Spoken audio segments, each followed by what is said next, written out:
সূরা আন-নাসর 80 নম্বর আয়াতে বলছে রাসূল আনুগত্য করলে আল্লাহর আনুগত্য। এখানে রাসূল শব্দ বলা আছে, এখানে নবী শব্দ বলা নাই।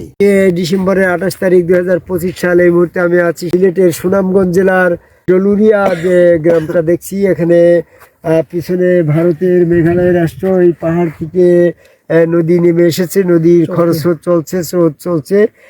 এখানে আমাদের সাথে আছে সুনামগঞ্জের মঙ্গল কাটার থেকে আসছেন আপনারা, দেলোয়ার ইসমাইল ভাই আসছে, আর দিন ইসলাম, এই তহিদের ভক্ত দিন ইসলামের সাথে এখানে পরিচয় হলো। নদীর ভিতরে মাছ ধরছিল, অত্যন্ত সুন্দর মনোরম একটা পরিবেশ। এখান থেকে পাথর উঠে এই সমস্ত পাথরের ব্যবসা বাণিজ্যের এখানে সিস্টেম আছে।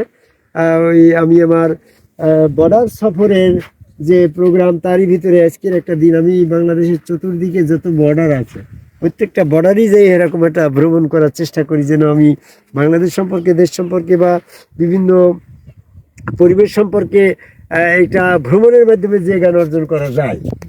তো মানুষ বই পুস্তক পড়লে যে জ্ঞান অর্জন করে, এই জ্ঞানকে সম্বল করে যদি ওই স্থানের একটা ভ্রমণকারীর সাথে তর্ক করে, এটা তার বোকামি হবে। কারণ বই পুস্তকে অনেক কিছু আছে যেটা আফসা জ্ঞান হয়, আর ভ্রমণ করে সেখানে বাস্তব একটা জ্ঞান হয়। একদিনের ভ্রমণ করার জ্ঞানকে সম্বল করে ওই স্থানের স্থায়ী বাসিন্দার সাথে যদি তর্ক করে, এটাও বোকামি হবে। তো ওই স্থানে স্থায়ী বাসিন্দা যেটা জানবে, আমি একদিনের ভ্রমণে সেই জ্ঞান অর্জন করতে পারি না। এটাই তো, যেমন ওই যে দিন ইসলাম আজকে এই এলাকা সম্পর্কে যে জ্ঞান অর্জন করেছে, যে তার জ্ঞান গভীরতা আছে, আমি কি একদিনের সফরে এসে কিছু বলতে পারবো না? তাহলে পরে আধ্যাত্মিক জগতের যারা বই পুস্তক পড়ছে, তারা বই পুস্তক পড়ে আধ্যাত্মিক জগতের কি বুঝবে?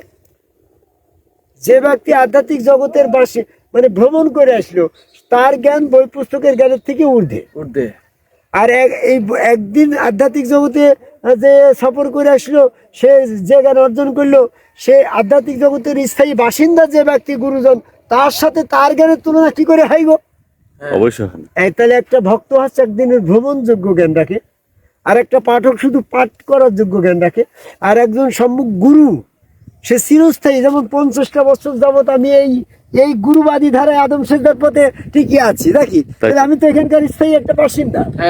তাহলে স্থায়ী বাসিন্দার সাথে তুমি একটা বই পুস্তক, একটা পাঠক বই পুস্তক পড়ে তুমি তর্ক করতে যাবে, এটা তোমার ভুল হবে। আবার তুমি সামান্য মাত্র ভক্ত হয়েছো, তুমি কিন্তু এই আধ্যাত্মিক জগতের বাসিন্দা কোনো হতে পারোনি, তুমিও তর্ক করতে যাবা না। তাই গুরু জ্ঞানের মাধ্যম দিয়ে আমরা যদি একটা শিক্ষা লাভ করি যে গুরু হচ্ছে রসুল, রসুলের মধ্যে দিয়ে আল্লাহ দর্শন, এই আল্লাহ দর্শনের পথে যেয়ে যদি তুমি মুখটারে বন্ধ করে দাও, ফিল গেলা বাইরে, তো ওদিকের জগৎ তো তুমি কিছুই দেখতে পারবে না।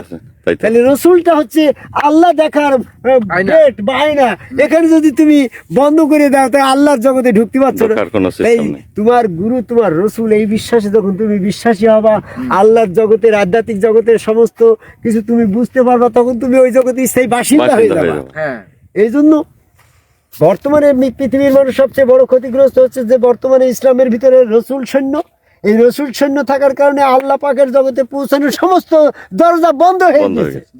তাই তারা আধ্যাত্মিক জ্ঞানের সাথে কোনো সম্পর্ক না রেখে তারা একটা লেবাসধারী, এই যে আদম সেজদা বিরোধী চরমনায়, ফুরফুরা, মানিকগঞ্জ, আট্টশিল্পী, পিসে, হিজবুত তাহ্রীর, হেফাজত ইসলাম, জামাত ইসলাম, এরম ইত্যাদি ইত্যাদি সমস্ত মানুষ এই রসুল ব্যবস্থা থেকে সৈন্য হয়ে তারা দিনী ব্যবস্থাপনায় যত কাজ করছে সব সেরেক গণ্য হচ্ছে।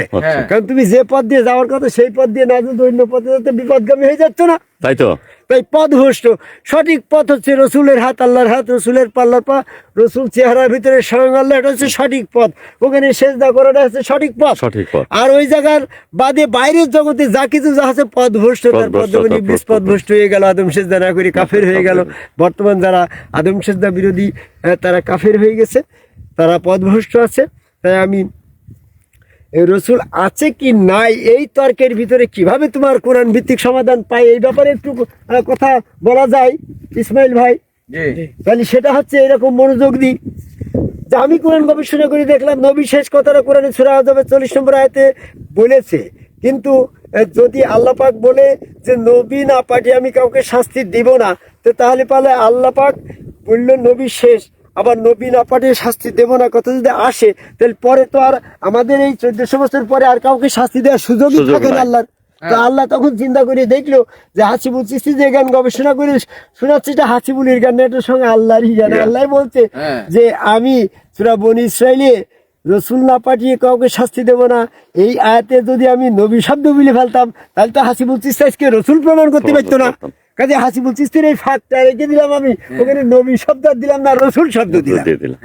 কোরআনের ভিতরে যে সমস্ত আয়াতগুলো এসেছে সেখানে নবী রসুল শব্দ আসা এবং না আসাই এমন একটা লজিক বের করে নিয়ে আসা যাচ্ছে, যে লজিক দিয়ে প্রমাণ করা যাচ্ছে নবী শেষ কথাটা দিয়ে মুহাম্মদ সাল্লাল্লাহু আলাইহি ওয়াসাল্লাম শেষ নবী, এরপরে রসুল ব্যবস্থা চালু আছে। এটার প্রমাণ হচ্ছে যে সমস্ত আয়াতগুলাই রসুল শব্দ এসেছে সেখানে যদি ভুলবশত একবারও নবী শব্দ আসতো তাহলে বর্তমানে আর রসুল প্রমাণ করা যেত না। সেটা হচ্ছে আমি দেখলাম সূরা বনী ইসরাইলের 15 নম্বর আয়াতে বলছে রসুল না পাঠিয়ে আমি কাউকে শাস্তি দিই না, আমি ধারাবাহিকভাবে রসুল পাঠাই। সূরা বাকারার 87 নম্বর আয়াত, আমি তোমাদের মধ্য থেকে তোমাদের কাছে রসুল পাঠাই। সূরা বাকারার 151 নম্বর আয়াত, তাদের ভিতর মুমিনদের ভিতর থেকে মুমিনদের কাছে রসুল ব্যবস্থা থাকবে। সূরা ইমরানের 164 নম্বর আয়াত, তো রসুল না পাঠিয়ে কোনো জনপদ ধ্বংস করি না। সূরা কাসাসের 59 নম্বর আয়াত, রসুল না পাঠিয়ে আমি কোনো জনপদ ধ্বংস করলে তারা বলতো আমাকে রসুল পাঠালে না কেন, পাঠালে মুমিন হতাম। সূরা কাসাসের 47 নম্বর আয়াত, এবং রসুল আমি বিরতিহীনভাবে পাঠাই তাত্রায়। সূরা মুমিনুলের 144 নম্বর আয়াত। এই সমস্ত আয়াতগুলাতে একটা বারও যদি আল্লাহ বলতো যে আমি নবী না পাঠিয়ে শাস্তি দিলে, নবী শব্দ আসলো না কেন? জয় গুরু। প্রশ্ন তো আমার এখানে, যেহেতু এখানে নবী শব্দ আসে নাই, রসুল শব্দ এসেছে, তাহলে এই সমস্ত আয়াতগুলা নাজিল করার সময় আল্লাহ এই রকমই ব্যবস্থা রেখেছে যে রসুল ব্যবস্থা সার্বক্ষণিক হবে। তাই আমি রসুল ব্যবস্থা কথা, রসুল কথাটাই বলেছি, নবী কথাটা বলে নাই আল্লাহ। আরেকটি বিষয় আমি বলে এই কথা শেষ করে দেব।